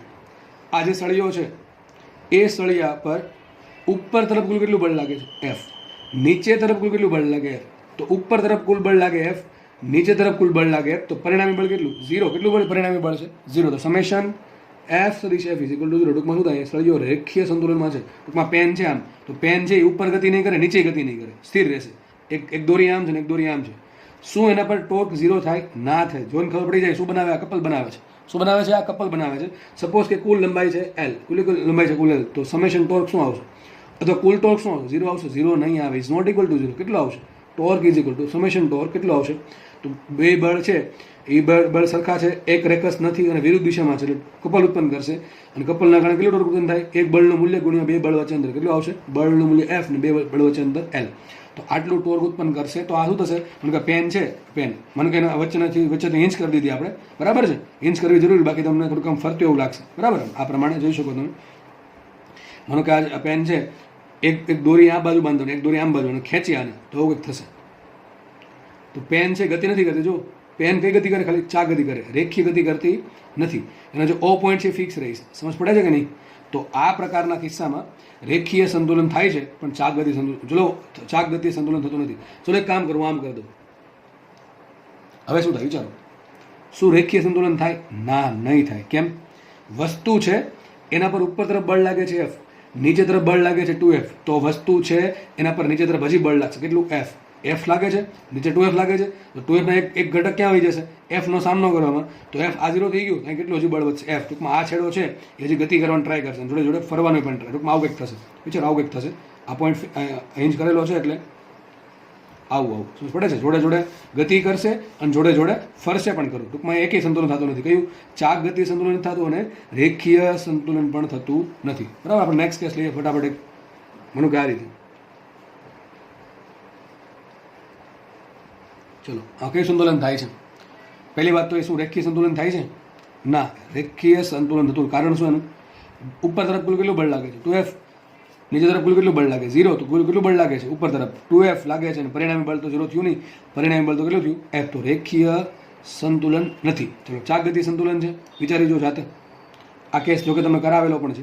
આ ટોર્ક લગાડો, આ શું કરશે? આમ ફેરવવાનું ટ્રાય કરે, આ શું કરશે? આમ ફેરવવાનું ટ્રાય કરે, અને બંનેનું અંતર તો સરખું જ છે. સેન્ટર પોઈન્ટ છે, બંનેનું અંતર કેવું છે? સરખું છે. તો અહીંયા શું થશે? ચાક ગતિય સંતુલન થશે. શું થશે? અહીંયા ચાક ગતિય સંતુલન થશે. કે બંનેના કારણે ટોર્ક છે એ સરખા મૂલ્યનું પરસ્પર વિરુદ્ધ દિશામાં લાગે છે, એટલે પરિણામી ટોર્ક શું હશે? 0 હશે. એટલા માટે અહીંયા ચાક ગતિય સંતુલન હશે. સમજ પડી ગઈ? ચલો, હવે ખાસ કેસ.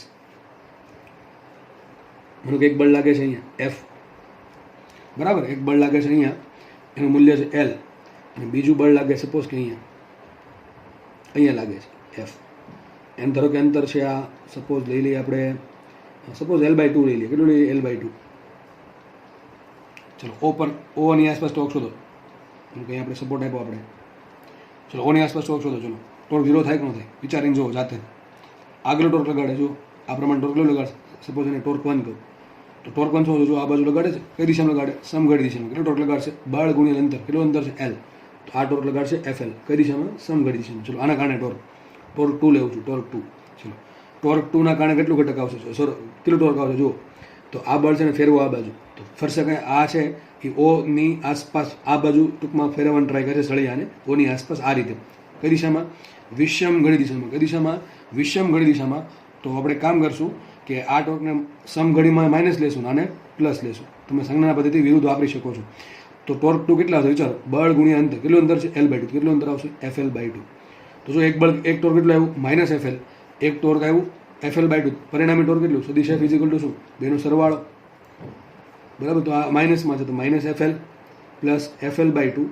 આખામાંથી અડધું કેટલું વધે? માઇનસમાં અડધું વધશે. તો આટલું ટોર્ક હજી વધ્યું. આ માઇનસમાં વધ્યું એટલે શું થાય? માઇનસ શું છે? તો માઇનસ કોને કીધું? સમઘડી ટોર્કને. કોને કીધું છે? સમઘડી ટોર્કને. તો મતલબ શું થયો? આ જે વસ્તુ છે સમઘડીમાં ફેરવાની ટ્રાય કરશે. કેટલા ટોર્કથી? FL/2 ને. તો જો ટોર્ક પરિણામી ટોર્ક 0 નથી. તો વસ્તુ અહીંયા શું ચાગગતિ સંતુલનમાં છે? ના, ચાગગતીય સંતુલનમાં નથી. શું રેખીય સંતુલનમાં છે? રેખીય સંતુલનમાં પણ નથી. કેમ? ઉપર તરફ બળ લાગે છે. કેટલું? 2F બળ લાગે છે. કેટલું બળ લાગે છે? 2F બળ. તો રિએક્શન ઉત્પન્ન થાય. જો રિએક્શન ઉત્પન્ન થશે અને રિએક્શનના કારણે જો F2F જે છે અને જો રિએક્શન છે એ 2F બળ આપવા માટે જો સક્ષમ થાય તો પરિણામી બળ 0 થશે અને તો ખાલી ચાગગતીય સંતુલનમાં નહીં હોય, રેખીય સંતુલનમાં હશે. પણ માનો કે આ 2F નું મૂલ્ય R મેક્સિમમ કરતાં વધી ગયું તો અહીંથી આ શું થશે? આ સળીઓ છે અહીંથી અટેચ નહીં થાય, અટેચ નહીં રહે અને આગળ વધશે, જોડે જોડે ફરશે પણ ખરું. બરાબર છે? સમઘડી દિશામાં. પણ આ જો અહીં સપોર્ટ આપેલો છે, આપણે સપોર્ટ આપેલો એટલે રિએક્શન ઉત્પન્ન થશે એટલે પહેલાં શું થશે? ખાલી ફરશે ઓની આસપાસ ચાગગતિના કારણે, ટોર્કના કારણે. બરાબર છે? હવે માનો કે ઉપર બળ લાગે છે કુલ 2F, માનો કે બહુ વધારે બળ લાગે છે અને આજે સપોર્ટ છે એ રિએક્શન જે આપવા સક્ષમ છે એનાથી વધારે બળ લાગ્યું તો શું થશે? શરૂઆતમાં આ રિએક્શન પેલા બળ વધારે છે તો રિએક્શન વધશે. પણ જેમ જેમ આ 2F નું મૂલ્ય માનો કે વધી ગયું આરની મેક્સિમમ વેલ્યુ કરતા, તો શું થશે? સળીઓ છે એ પેલા O પોઈન્ટથી તૂટી જશે. ટૂંકમાં ધીમે ધીમે પોતે આગળ વધશે, જોડે જોડે ફરતો પણ રહેશે આ પ્રમાણે. કેમ કે એના પર ટોર્ક તો બળ લાગે છે, ટોર્ક તો લાગશે જ. સમજ પડે કે નહીં? તો આ પ્રમાણે થશે. તો અહીંયા આપણે ચાગગતીય સંતુલન પૂરું કરું છું, જોડે જોડે રેખીય સંતુલન પણ મેં પૂરું કર્યું. બરાબર છે? એક જ દાખલો ગણી લઈએ પછી આપણે લેક્ચરને વિરામ આપીએ. ચલો, તો the question is on your screen. If you can solve it. બરાબર?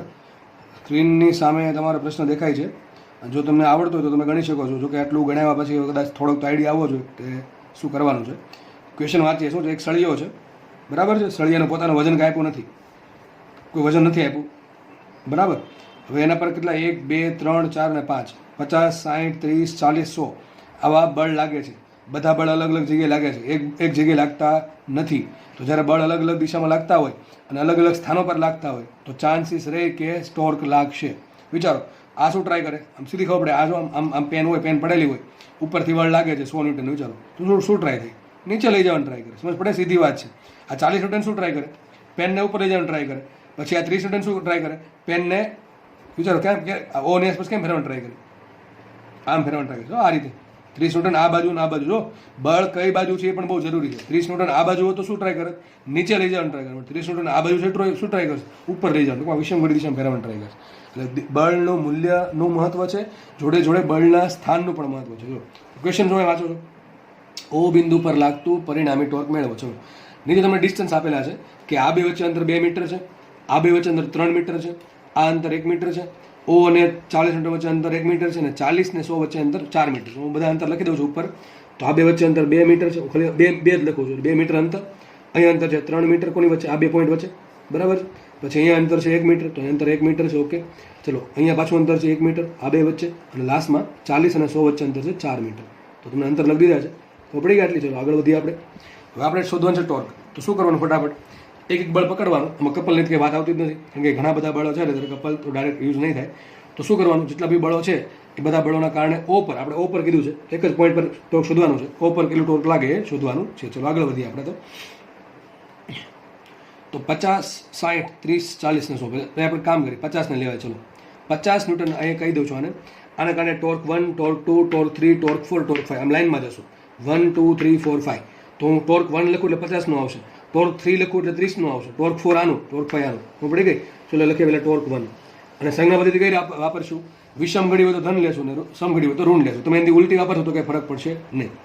ચલો આપણે ફટાફટ દાખલો ગણીએ. તો 50 ન્યૂટનના કારણે O પર ટોર્ક. તો ચલો સૂત્ર શું આવે? બળ ગુણ્યા લંબંતર. ચલો, બળ તો આમ છે 50 ન્યૂટનનું, તો બળ આવશે 50 ન્યૂટનનું. ઓકે, લંબંતર કેટલું? તો વિચારો લંબંતર કેટલું થાય? ઓથી આટલું થાય ને. કેટલું આવશે? 2 અને 3, 5 ને 1, 6. કેટલું અંતર થાય? આટલું થાય ને બે વચ્ચે. 50 અને O વચ્ચે અંતર કેટલું થશે? 2 ને 3, 5 ને 1, 6. તો કેટલું આવશે? × 6. હવે આમ ફેરવવાનું. ફેરવા બાજુ કઈ તરફ ફેરવાનું? એની જે દિશામાં બળ જાય છે એ દિશામાંથી O તરફ ફેરવવાનું. કઈ દિશામાં ભરશે? આ વિષમઘડિત કેવું આવશે? પ્લસ આવશે. તો કેટલું આવશે? 300. કેટલું ટોર્ક ઉત્પન્ન કરે? 300 ન્યૂટન. ચલો ટોર્ક 2 લો ફટાફટ. આમાં કંઈ વાર લાગે ને દાખલા ઘણો મજા આવે આમાં, કારણ કે કોન્સેપ્ટ ખબર હોય એટલા માટે. હજુ 60 ન્યૂટનના કારણે ટોર્ક. તો એક કામ કરીએ આપણે, મૂલ્ય લખી નાખીએ પહેલાં. બળનું મૂલ્ય કેટલું? 60 ઇન્ટુ ડિસ્ટન્સ કેટલું? બે વચ્ચે ડિસ્ટન્સ જો આટલું લંબંતર. બધા લંબંતર જ થશે. બરાબર છે? બળ બધા સીધા જ છે એટલે લંબંતર. જો આમ બળ ત્રાસું આપે તો તમારે ઘટક પાડીને લંબંતર લેવું પડે. ચલો આપણે આ લઈ લઈએ. તો કેટલું લંબંતર આવશે? 2 ચલો આટલું 3 ને 1 4. કેટલું લંબંતર આવશે? 4. તો 6 ચોક 24, 240 ન્યૂટન મીટર. હવે જોવું પડશે ધન છે કે ઋણ. ચલો આ શું ટ્રાય કર્યા? ઉપર જાય તો ઉપર તરફ જવાનું, જે દિશામાં જાય એ દિશામાં જવાનું, ઉપર તરફ જઈને ઓ તરફ ફેરવો. શેમાં ફેરવ્યા? સમઘડીમાં ફેરવો. તો કેવો આવશે? માઇનસ. ભાગ કેવું આવશે? માઇનસ. ટોર્ક 3 લઈ લઈએ. ચલો ટોર્ક 3 ચલો મૂલ્ય કેટલું એનું? બળનું મૂલ્ય 30. બળનું મૂલ્ય 30 ગુણ્યા લંબંતર. ચલો લંબંતર કેટલું છે? 2 વચ્ચે આ લંબંતર જ છે ને, આ લાગે તો આમ લંબાઈ દેવાનું. કેટલું લંબંતર આવશે? 1. તો લંબંતર આવશે 1. તો ટોર્ક આવશે કેટલું? 30 ન્યૂટન મીટર. દિશા દેવાની બાકી છે, સોરી પ્લસ માઇનસ દેવાની બાકી છે. ચલો જોઈએ તો શું આમ ફેરવો? કઈ દિશામાં ફરે છે? વિષમ ઘડીમાં. તો કેવું લેશું? પ્લસ. તો આવશે પ્લસ. આ પણ પ્લસ. ઓકે ચલો આગળ વધે. ટોર્ક 4 ઇઝ ઇક્વલ ટુ જુઓ 40 ન્યૂટનનો પદાર્થ છે, સોરી 40 ન્યૂટનનું જો બળ છે એ કેટલું દૂર છે ઓથી? તો લંબંતર છે 1 મીટર. કેટલું લંબંતર છે? 1 મીટર. અને બળ છે 40 ન્યૂટનનું. દિશા કઈ છે? તો જોઈ લઈએ આપણે જોડે જોડે. દિશા કઈ છે? વિષમ ઘડી. તો શું ટ્રાય કરે? આમ આગળ જવાનું, ઓ તરફ ફેરવવાનું. શું ટ્રાય કરશે? વિષમ ઘડી દિશા છે તો કેવું આવશે? પ્લસ. તો શું આવશે અહીંયા? પ્લસ 40 ગુણ્યા લંબંતર 1. તો કેટલું આવશે? પ્લસ 40 ન્યૂટન મીટરનું ટોર્ક. લાસ્ટમાં વાત કરીએ ટોર્ક 5. કોનું લગાડશે? 100 ન્યૂટનનું બળ લગાડશે. ચલો બળ કેટલું છે? 100 ન્યૂટન છે. બળ ગુણ્યા લંબંતર. ચલો લંબંતર કેટલું છે? જો 4 ને 1 5 ને 1 6. હવે પડે ને આટલું સોરી 5 6 નહીં, આટલું લંબંતર આવશે. ઓ બિંદુ અહીંયા છે. તો ઓ બિંદુ પર કેટલું ટોર્ક લાગશે? 100 ન્યૂટનનું ટોર્ક કેટલું આવશે? 100 ગુણ્યા 5. કેટલા આવશે? આ બે વચ્ચે લંબંતર 5. તો ઇન્ટુ 5. દિશા કઈ છે જોવાની? દિશા ફેરવવાના આમ તરફ, બરાબર. કઈ દિશામાં ફરશે? સમઘડી દિશામાં. તો કેવો આવશે? માઇનસ. કેટલો આવશે? -500. ડાયરેક્ટ કડાકો જ બોલાવી દીધો -500. તો પરિણામી ટોર્ક ઇઝ ઇક્વલ ટુ, તો દાખલો ઇઝી છે, બહુ ઇઝી છે, બરાબર છે. દાખલા આવા પૂછાય છે. ઓકે અગર રમત જ ચાલતી કે તમને મજા કરાવું, બરાબર. તો ટોર્ક બરાબર શું છે? જો ચલો પેલા આપણે બધા સરવાળો થાય છે, બધાને સરવાળો કરી દો. તો કેટલા આવશે? અથવા આમે કહી શકો જો આ -240 અને +40. તો કેટલા? -200 છે અને પાછા -500 એટલે -700 થયા. -700 માંથી 300 બાદ કરો એટલે કેટલા? -400 વધે. અને -400 માંથી તમે 30 એડ કરો. કેટલા? -400 માં 30 એડ કરો. શું વધશે? -370. કેટલું વધશે? -370 ન્યૂટન મીટરનું ટોર્ક વધશે. આજે માઇનસ આવ્યું શું બતાવે? આપણે માઇનસ કોને કીધું? ટોર્કને. સમઘડીને કે વિષમ ઘડીને? સમઘડીને. તો આ વસ્તુ છે એ સમઘડી દિશામાં ફરશે. શું મતલબ થાય? કે આજે જે સળીઓ છે એ ઓની આસપાસ સમઘડી આમ ફરશે. આ રીતે આ પ્રમાણે આમ ફરશે સમઘડી દિશામાં. કારણ શું? ટોર્ક આવ્યું માઇનસમાં, અને ટોર્ક માઇનસમાં આપણે કોને ગણીએ છીએ? સમઘડી દિશાને. તો તમે એવું ધાર્યું હોત કે ભાઈ સમઘડી દિશા ધન લેવી અને વિષમ ઘડી ઋણ લો તો તમારો આન્સર ધન જ આવત. ધન શું બતાવે? સમઘડી જ થાય. ટૂંકમાં તમે સંજ્ઞા પદ્ધતિ કોઈ પણ લેશો પણ તમને છેલ્લે આન્સર ખબર પડવી જોઈએ. આન્સરને ઇન્ટરપ્રિટેશન કરતાં ખબર પડવી જોઈએ કે મારી સંજ્ઞા પદ્ધતિ પ્રમાણે આ શું કહેવા માંગે છે. મારી સંજ્ઞા પદ્ધતિ શું છે? કે સમઘડી ટોર્કને કેવું ઋણ, અને વિષમ ઘડી ટોર્ક હોય એને કેવું ધન. તો મારો આન્સર કેવો આવ્યો? ઋણ આવ્યો. મતલબ ટોર્ક ઋણ છે. ઋણ ટોર્ક કેવું છે? સમઘડી, બરાબર. તો વસ્તુ શું કરશે? વસ્તુ છે એ સમઘડી દિશામાં ફેરવવાનું ટ્રાય કરશે. એનું કારણ એ છે કે 100 ન્યૂટનનું બળ એ મોટું છે અને અંતર એ બહુ વધારે. કેટલું અંતર છે? 5 મીટર. આ અંતર કેટલું છે? 6 મીટર. ન્યૂટન બળ ખાલી 50 ન્યૂટનનું જ છે, એટલે ન્યા વાંધો આવ્યો.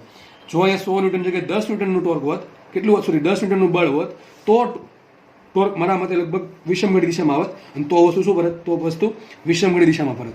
સમજ પડે કે નથી પડતી? દાખલો એકદમ ઇઝી છે, અને આવા દાખલા આપણે નેક્સ્ટ લેક્ચરમાં ફરીથી ટ્રાય કરીશું વધારે ગણવાની, બરાબર છે. તમને દાખલા મળે તો તમારા જોડે જોડે છે ને ચેપ્ટર ભણતા જાઓ, જોડે જોડે એલન કે તમે જો બીજું કોઈ પણ મટીરિયલ યુઝ કરતા હો એ મટીરિયલ તમે સોલ્વ કરવા માંડો. આ ચેપ્ટર બહુ ઇઝી છે. નીટ માટે, જી માટે બહુ ઇઝી, બહુ આઈએમપી ચેપ્ટર છે. નીટ માટે ભાઈ 3 પ્રશ્નો આમાંથી આવે છે નોર્મલી, બરાબર. એવું કંઈ છાપો નથી લખ્યો કે 3 પ્રશ્ન પૂછવા છે. એનું મન થાય તે કંઈ નહીં પૂછે, પણ નોર્મલી તમે પાછળના વર્ષનો ટ્રેન્ડ જુઓ અને ચેપ્ટરનું ઇમ્પોર્ટન્સ જુઓ તો 3 પ્રશ્નો આમાંથી પૂછાય છે, બરાબર. તો ચેપ્ટર આપણે સ્કીપ કરી શકીએ એવું જરાય નથી. અને ચેપ્ટર જેટલો ઇન્ટરેસ્ટ રાખશો એટલું ચેપ્ટરમાં મજા આવશે. કારણ કે ચેપ્ટર છે એમ થોડુંક તમે પ્રેક્ટિકલ જોડે પણ એને કોરિલેટ કરી શકશો, તો ચેપ્ટર ભણવાની પણ તમને મજા આવશે. તો જો ઇન્ટરેસ્ટથી ભણશો તો જ મજા આવશે. જો ઇન્ટરેસ્ટ નહીં હોય તો ક્લાસમાં ભણાવો કે ઓનલાઈન ભણાવો કંઈ ફરક પડતો જ નથી કોઈ વ્યક્તિને, બરાબર છે. જેટલી મહેનત મારા તરફથી થાય છે એટલી મહેનત તમારા તરફથી થવી જોઈએ. એક હાથે તાળી વાગે નહીં. જો તમારે માર્ક્સ મેળવવા હોય તો 100% તમારે મહેનત કરવી પડશે, અને આવા સમયનો 100% તમારે યુઝ કરવો પડશે. તો આપણે બધા કરતાં આગળ વધશું, અને તો કંઈક આપણું મેરિટ લિસ્ટમાં આગળ નામ આવશે. બાકી છેલ્લે નામ કંઈક આવશે તો પછી કંઈ કરી શકશો નહીં, બરાબર. તો લેક્ચર જોતા રહેવા, જોડે જોડે બીજું મટીરિયલ સોલ્વ કરતું રહેવું. એમાં પહેલાં ટ્રાય કરવાની, મેક્સિમમ ટ્રાય કરવાની, પોતાને આપવાનું. ઘણા લોકોને ટેવ હોય એક વખત વાંચે નો આવડે ડાયરેક્ટ સરને સવાલ પૂછી લે, એમ નહીં. થોડુંક જાતે વિચારો. જે જે ક્વેશ્ચન છે એને તમે જે ભણેલા છો એની જોડે ચોપડામાં થોડું કોરિલેટ કરી દો અને કોરિલેટ કરીને બેને ભેગું કરવાનું ટ્રાય કરો કે આ દાખલામાં સરે આમ કરાવ્યું છે, આ દાખલાને જેવો જ છે, તો જો આમાં આમ કરું શું આન્સર આવી જાય? જો આવી જાય તો ટ્રાય કરો, જો ન આવે તો ફરીથી કંઈક બીજું વિચારો. છતાં પણ જો ન આવડે તો શું કરો, મને કોન્ટેક્ટ કરો, પૂછો. કોમેન્ટ સેક્શનમાં તમે કોઈ ક્વેશ્ચન લખી શકો છો અથવા પર્સનલી નીચે નંબર આપેલો જ છે ડિસ્ક્રિપ્શનમાં, એમાં તમે જઈને મને વોટ્સઅપ કરી શકો છો. બરાબર છે? હું જ્યારે ફ્રી થઈશ ત્યારે તમારો આન્સર 100% તમને મળી જશે વહેલા મોડો. બરાબર? તો લેક્ચર અહીંયા રાખીએ અને લેક્ચર જોવા બદલ બધાનો ખૂબ ખૂબ આભાર. Thank you so much. ધન્યવાદ.